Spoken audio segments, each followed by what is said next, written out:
주신 말씀. 사탄의 계략을 알아야 우리가 극복할 수 있고 시험에 넘어지지 않고 승리할 수가 있습니다. 아멘. 인간은 어떤 일이든지 겪어봐야 아는 어리석은 존재입니다. 마치 아장아장 걷는 아기도 촛불 같은 거 불켜놓으면 깜빡깜빡하는 거 신기해서 가서 아무리 뜨겁다고 애비 그래도 안 하고 가자. 기꺼이 가서 한번 손을 대고 뜨거운 맛을 봐야 그 다음부터는 안 하는 것을 봅니다. 오늘 본문에 나오는 바로 그런 어리석은 인간을 대표하는 인간 성질의 하나입니다. 이의 장, 팔의 장을 목격한 바로는 지금까지와는 달라졌습니다. 이제는 상황을 보고 전제들이 그 상황을 보고 내가 응하든지 말든지 내 생각을 바꾸겠다.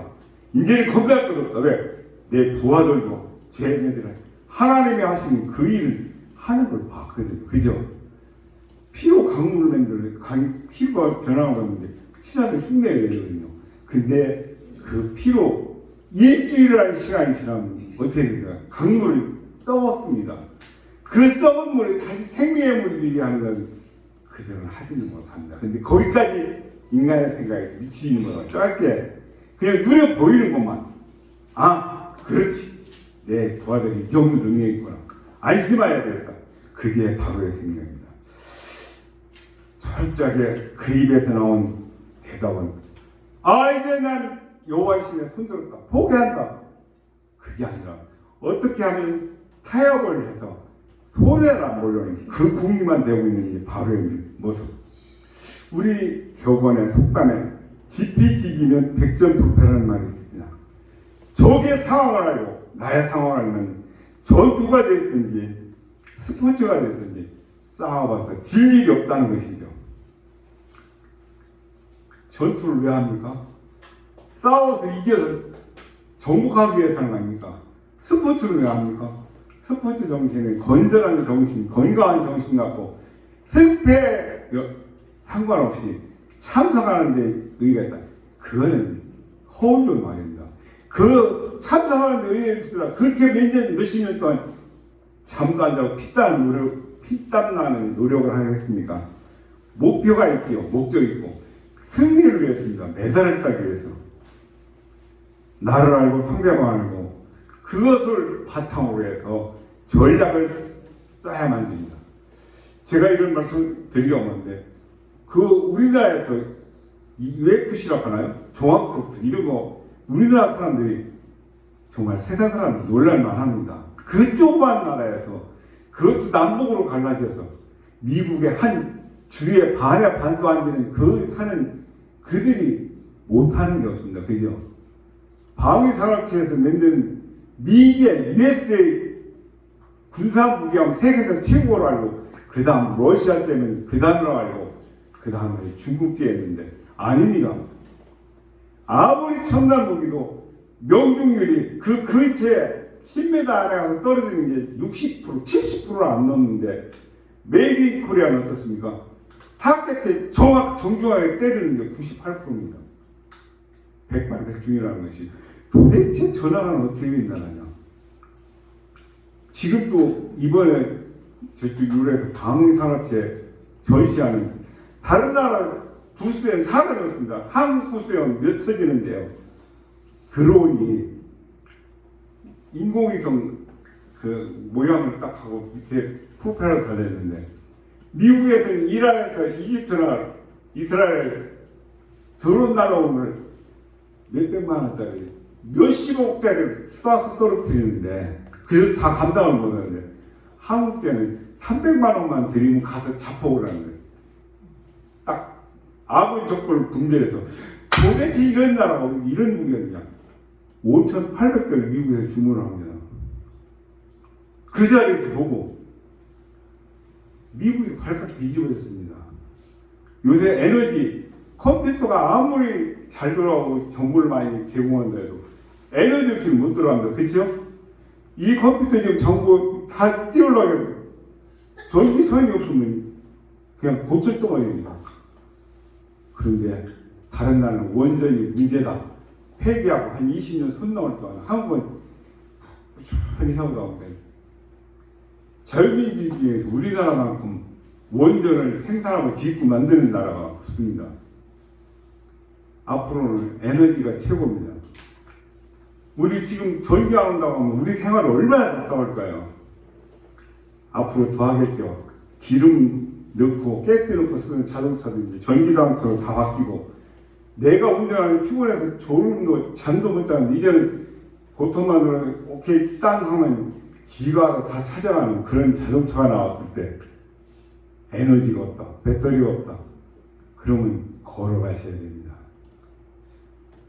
마찬가지로 우리가 이런 내 자신과 상대 말고 환경이 어떻다는 거는 대응책이라는 게 나오죠.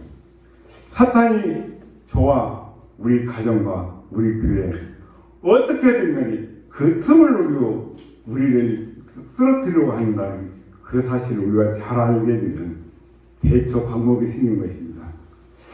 그래도 우리는 영적인 전체에서 승리를 할 수밖에 없는 것이죠. 오늘 주신 말씀을 통해서 사탄이 우리들의 노림수를 알고 그것에 우리가 잘 대처함으로써 모든 영적 전체에서 승리하신 저와 여러분 되실 주님이라고 축복합니다. 오늘 이 말씀 중에서 그동안 피해자, 이해장, 이런 파리장 세 가지 재앙을 받고서 이스라엘 백성들을 내보내지 않고 있는 이 바로는 파리 재앙이 맞아 모세에게 무엇을 제안을 하고 있습니다.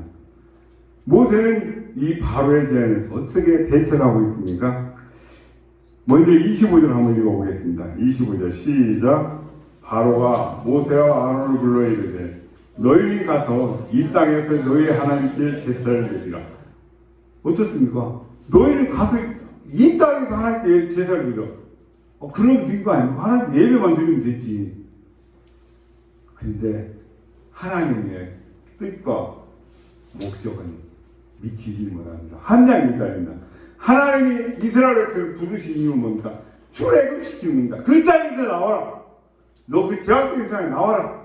구별되는 삶을 살아라. 그게 목적인데 바로는 그럴싸하게 야 꼭 거기 가야 되나? 여기서 예배해라. 하나님께 제사하면 되는 거지. 너 하나님 백성이 내가 얼마든지 하겠게. 우리 분별력이 살아있어야 됩니다. 분별력이 없으면 아이고 감사합니다. 그러면 됐지요. 타협을 하게 되는 것이죠. 궁지에 몰린 바로는 모세에게 항복하는 것이 아니라 타협안을 제시하고 있습니다. 노예도 잃지 않고 재앙도 면해보려는 그런 심산이죠. 타협안을 제시하고 있습니다. 이것도 취하고 저것도 취하고 이거야 한다. 이거야 한다. 바로는 예배가 목적이라면 여기서 드려도 된다. 근데 어떨까요? 이스라엘 백성들이 하나님께 예배 드리려면 뭐가 있어야 됩니까? 제사 드리려면 예물이 있어야 됩니다. 제물이. 그것은 짐승을 잡아야 됩니다. 근데 이 두 백성들은 짐승 잡는 걸 혐오스럽게 생각합니다. 아니 저것들이 우리 신을 잡아 죽이네. 가만히 있을까요? 조식금 잡아 죽여야 돼. 어떻게 죽여야 돼? 적개심을 불러일으키는 것이죠.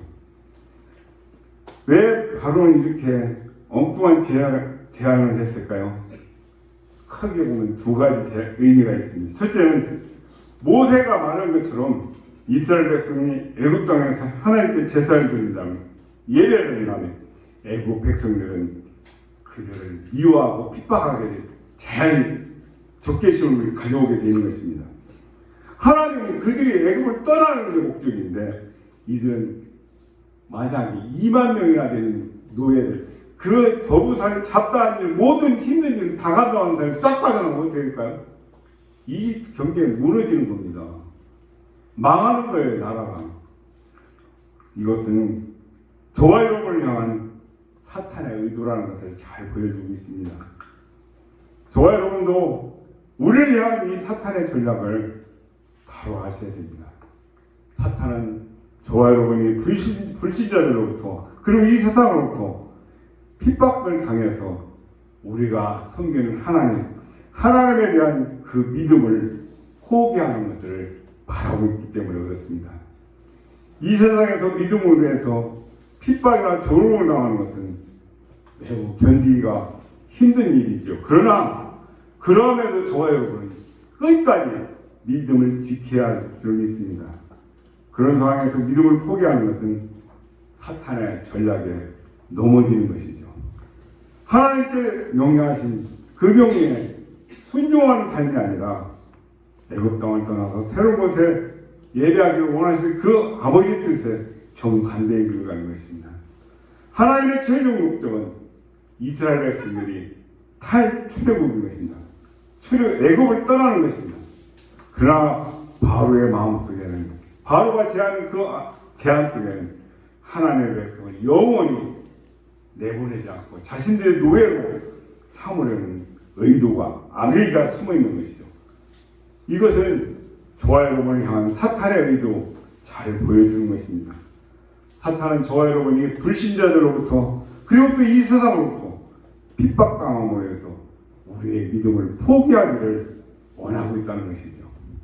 바로의 제안이 가지는 두 번째 의미가 있습니다. 바로는 이스라엘 백성들이 하나님께 제사 드리는 것을 허락할 수 있지만 애굽 땅을 떠나서 제사 지나는 것, 예배하는 것을 허락하지 않으려고 하고 있습니다.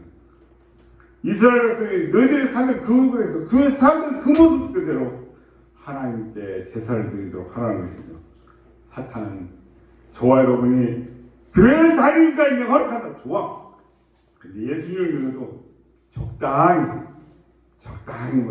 옛날 그 모습 그대로 변하는 건 안 돼. 조상 제사도 지나고 술 담배도 하고 사람과 대인관계 끊지 마. 왜 그래? 너 손해야. 하던 그대로 다 해. 어느 종교가 그럽니까? 카톨릭 그거잖아요. 어느 나라든 그 나라에 있는 모든 건 다 허용하고 대신 우리 말에만 반영하지 마라. 그래서 종교 주변은 아니 똑같이 하나님 예수님 자꾸 성경도 같은 것 같은데 왜 너희들은 제사를 안 지냐고, 너희들은 술 담배를 하지 말라고 그냥 하나님 하지 말라고 했습니다. 아니 그 사람들 하나님 안 믿나? 너희들 왜 큰 집 아니야? 어떻게 생각하십니까? 야, 형제들하고 싸우고 다투고 만나면 술 한잔 먹으시고 모처럼 휘법 부르고 얼마나 좋으노. 근데 너희들은 꼭 한쪽 그릇방에 가서 기도하고 불이 다 조지대.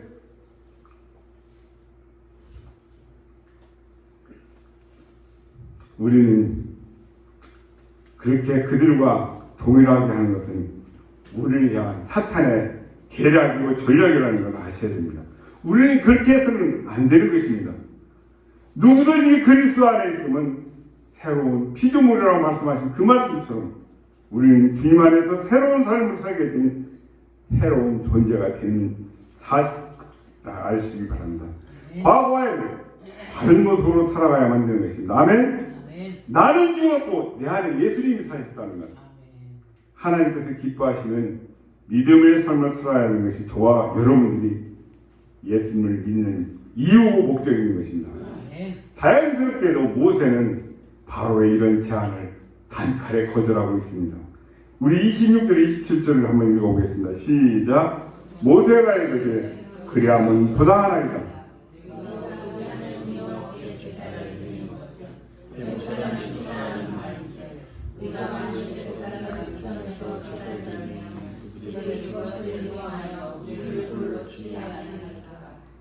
우리가 서로의 집을 공유로 돌아가서 우리 하나님과 함께 제사를 드리되 우리에게 명령하옵니다. 저와 여러분, 우리를 향한 이 사탄의 전략을 똑바로 알고 하나님께서 기뻐하시는 모습대로 하나님만을 믿고 섬기며 살아가시길 주님의 이름으로 축복합니다. 두 번째로 모세가 자신의 제안을 거절하러 바로는 다른 제안을 또 제시하고 있습니다. 어떤 제안이었습니까? 모세는 또 그 제안에 대해서 어떻게 반응을 하고 있습니까? 그 결과는 어땠습니까? 25절 보니까 바로가 이르되 내가 너희를 보내리니 너희가 너희 하나님 여호와께 광야에서 제사를 드릴 것이라 너무 멀리는 가지 마라. 그런즉 너희는 나를 위하여 간과하라. 바로는 모세에게 아론에게 제사 드릴 것을 허락합니다. 그러나 너무 멀리는 가지 마라. 그리고 자신을 위해서 기도하라고 말하고 있습니다. 바로가 말한 이 너무 멀리 가지 말라. 이 말에 주목해 보기를 원합니다. 그것은 이런 의미를 가졌다고 저는 봅니다. 하나님 믿는 거 좋은데 너무 깊게 빠지지 말라. 그냥 대강 적당히 믿어.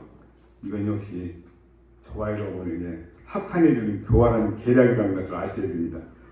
하나님은 저와 여러분이 전적으로 하나님만을 사랑하는, 하나님만을 예배하는 믿음의 사람으로 살기를 바라셔서 우리를 구원하신 줄 믿습니다. 단지 교회 다니는 사람이 아니라 주님을 위해서 헌신하는 참된 주님의 제자가 되기를 바라신다는 것입니다. 그런데 사탄은 우리에게 그렇게 하지 말라고 속삭입니다. 너무 깊이 들어가지 마. 광신도가 되는 것 여러 면에서 좋지 않아. 그냥 적당히 교회 다니는 정도로 그렇게 만족하고 살면 돼. 이런 소리는 우리 내면에 들릴 수도 있고 우리 주변에서 쉽사리 친구들에게 가족들에게 들을 수도 있습니다. 그러나 우리는 그런 소리가 사탄의 작전인 줄을 아셔야 됩니다. 그 작전에 말려들지 않기를 축복합니다. 이어서 29절입니다. 모세가 이르되 내가 왕을 떠나서 여호와께 간구하리니 내일이면 팔대가 바로와 바로의 신하와 바로의 백성을 떠나려니와 바로는 이 백성을 보내어 여호와께 제사드리는 일에 다시 거짓을 행하지 마소서 하고 바로를 떠나와서 여호와께 간구했더니 여호와께서 팔대를 사라지게 하신 것입니다. 30절에 31절에 나오고요. 그리고 어떻게 됩니까? 32절을 읽어보겠습니다. 시작. 그러나 바로가 이때에도 그 기사때 수많은 팔대가 자신의 눈에서 사라지자 바로는 또 마음이 변합니다. 이스라엘 백성을 내어보냈던 그 약속을 지키지 않습니다. 거짓말쟁이, 거짓의 아비의 모습입니다. 사탄의 대표인 모습이죠. 그들은 거짓말하는 것을 숨 쉬는 것만큼이나 그렇게 살합니다. 내가 너희를 보내니 너희가 너희 하나님 여호와께 광야에서 제사를 드릴 것이라. 너무 멀리는 가지 말라는 말도 거짓말이었습니다. 이 땅을 떠나 예배하라. 하나님의 명령입니다. 모세는 바로에 대한 수가 넘어가지 않고 있습니다. 모세는 애굽에서 예배할 수 있는 이유를 설명하고 있어요. 애굽 사람들은 종교적인 이유로 짐승을 죽여서 제사 드리는 그것을 매우 혐오스럽게 생각하고 싫어했습니다. 동물을 신성시하고 있었으니까요. 뭡니까? 대표 앞에서 소, 다산의 신, 풍요의 신. 모세는 바로에게 하나님께서 명하신 광야에서 희생제사를 드리겠다며 하나님의 명령을 재차 확인하고 있습니다. 온전한 예배는 죄악된 자리에서 완전히 떠나는 것으로부터 출발해야 되는 것입니다. 그것은 말씀에 순종하는 것에부터 비롯되는 것이죠. 하나님은 이스라엘 백성들에게 예배 받으실 곳을 광야에서 드리라고 지목해 주셨습니다. 광야는 아무것도 의지할 것이 없습니다. 오직 하나님만 바라봐야 되는 그 모든 것으로부터 벗어나서 단순하고 마음을 집중시켜서 하나님께 나갈 수 있는 그런 장소. 저와 여러분도 진정한 참 예배자가 되기를 원하신다면 먼저 우리의 삶 가운데 죄악이 도사리는 그 삶의 이 모양 저 모양을 완전히 제거하고 떠나셔야만 되는 것입니다. 그런데 사탄은 그 순간에도 그럴듯한 말로 속삭입니다. 야, 너무 빠지지 마. 적당히 해. 꼭 그렇게 해야 되겠어? 우리에게 참된 행복이나 평화를 가져줄 수 없는 거짓말로 우리를 넘어뜨리려는 악한 계략이라는 것을 깨닫기를 부탁드립니다. 우리는 결코 그 속삭임에 넘어가서는 안 될 것입니다. 세 번째로는 여덟 번째 재앙인 이 메뚜기 재앙이 임하자 바로는 다시 모세를 불러서 제안합니다. 어떤 제안이었습니까? 또 모세는 바로의 그 제안을 어떻게 받아들이는지 우리 이 본문 10장으로 넘어가겠습니다. 바로는 이 다섯 번째부터 일곱 번째 제안까지는 아무런 반응도 제안하지 않다가 여덟 번째 제안인 이 메뚜기 제안이 임하자 다시 모세와 아론을 부르고 있습니다. 그리고 가서 하나님 여호와를 섬기라고 하노에 그 장소 예배할 참석할 자가 누구냐 묻고 있습니다. 10장 8절 보니까 모세는 9절에 우리와 여호와 앞에 절기를 지킬 것이죠. 우리가 남녀노소와 양과 소를 데리고 가겠나이더라고 확실한 대답을 하고 있습니다. 그러자 바로는 대답하고 있는데 10절에서 11절 상반절 읽어보겠습니다. 시작. 바로가 그들에게 이르되 내가 너희 어린이들을 보내주니 너희와 함께 함과 같으리라. 보라 그것이 너희에게는 나쁜 것입니다. 그렇게 하지 말고 너희 장정만 가서 여호와를 섬기라. 이것이 너희가 구하는 말이라. 예배를 싫어하는 이 바울의 모습이 잘 드러나고 있죠. 하나님이 이스라엘 백성들을 출애굽을 통해서 그들이 잃어버렸던 예배를 회복하기를 원하셔서 일하고 계신데 정작 바울은 정반대의 길을 가고 있습니다. 하나님과의 관계를 회복하려면 이스라엘 백성은 다시 하나님의 은혜와 은총 속에서 살게 될 것입니다. 그런데 사탄이 그걸 뻔히 알기 때문에 인간이 계속해서 자신의 발밑에서 자신의 지배 아래에서 자신만을 예배하기를 원하는 것이죠. 우리는 이런 영적 전쟁을 통해서 예배의 영광을 되찾아야 될 줄 믿습니다. 우리는 하나님을 예배하고 하나님을 영원토록 즐거워하며 살도록 지음받은 존재들입니다. 아멘. 지금도 아니 앞으로도 주님 오시는 그날까지 사탄은 저와 여러분이 하나님께 나가지 못하도록 여러 가지 술수와 속임수로 계속해서 방해할 것입니다. 애굽 왕 바로는 모세에게 자신을 위해서 기도해달라고 요청합니다. 자신이 회개하고 자신의 잘못을 뉘우쳐야 되는데 그것을 남에게 맡기고 있습니다. 부탁하고 있습니다. 참된 회개가 아닌 것이죠. 자신에게 직면한 재앙을 어떻게 하든지 피해버리는 얄팍한 처세술에 불과한 것이죠. 온전한 예배를 위해서는 그 어떤 타협도 해서는 안 되는 것입니다. 내가 지금 땅에서 매이면 하늘에서 매고 땅에서 불리면 하늘에서 불린다. 그 네가 한 것을 네가 해결하라는 말씀입니다. 하나님도 못하십니다. 왜? 하나님 거룩하신 분이죠. 하나님 개입해서 있으면 하나님이 아니신 겁니다. 아멘? 내가 묶은 매듭 내가 풀어야 됩니다. 모세는 바로에게 더 이상 속임수를 사용하지 말라고 경고를 하고 있습니다. 하지만 바로는 또다시 약속을 번복하고 이스라엘을 내주려 하지 않습니다. 보내려 하지 않습니다. 사탄은 어떻게든 거짓말로 집요하게 우리들의 발목을 잡는 특징이 있습니다. 이길 수 있는 방법은 오직 생명의 법이신 예수 그리스도를 의지하는 것밖에 없습니다. 아멘. 우리 10절 말씀은 이야기가 10장 때 번역되었습니다만 그 핵심은 너희 어린이들을 너희와 함께 보낼 수 없다. 그렇게 해석하시면 되겠습니다. 10절에서 그렇게 하지 말고 너희 장정만 가서 여호와를 섬기라고 말하고 있는데요. 여기서 바로 사탄의 무서운 계략이 보이고 있습니까? 사탄은 우리의 다음 세대가 우리의 자녀들이 믿음 안에서 성장하는 것을 좋아하지 않습니다. 부모는 예수님을 믿더라도 너희 자식들은 교회를 다니지 않도록 부추기고 있습니다. 안타깝게도 이런 사탄의 계략에 빠져서 자녀들의 신앙생활에 그들의 영적인 삶에 관심을 기울이지 않는 부모들이 얼마나 우리 주변에 많이 있습니까? 교회보다는 학교, 학원, 예배보다는 공부를, 성경을, 영혼에 대한 관심을 보다는 학교 성경을 더 관심을 가지고 교회 친구보다는 학교 친구를 더 중요시하는 그런 경우가 얼마나 많습니까? 과거에 제가 경험한 것이 있습니다.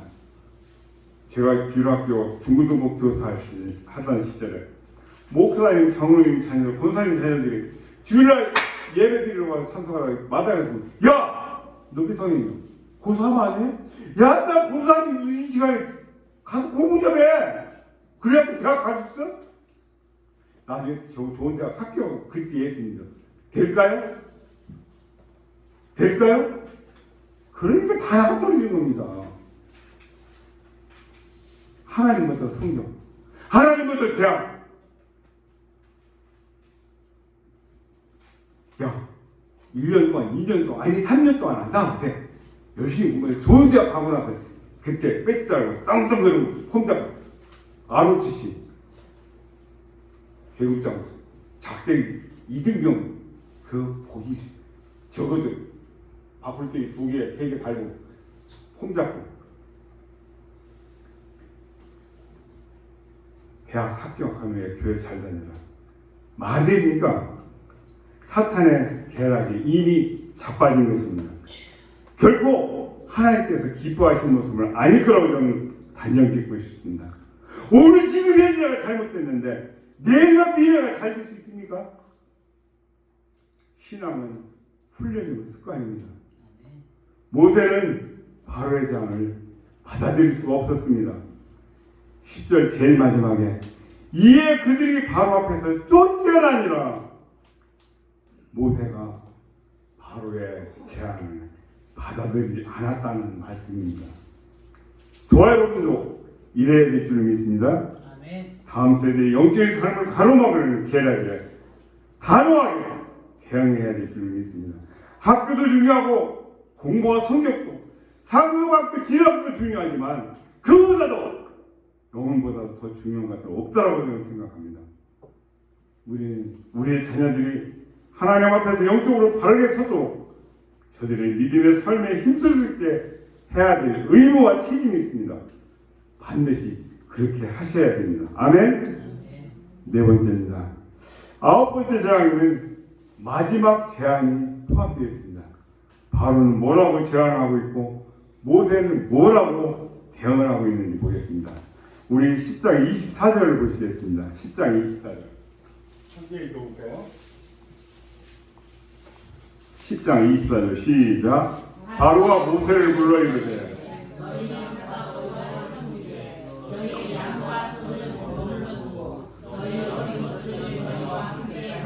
바로가 말합니다. 보세요. 너희들 가서 여호와를 섬기되 너희 양과 소는 너희 재산을 버려두고 너희 어린 것들은 너희와 함께 갈지라.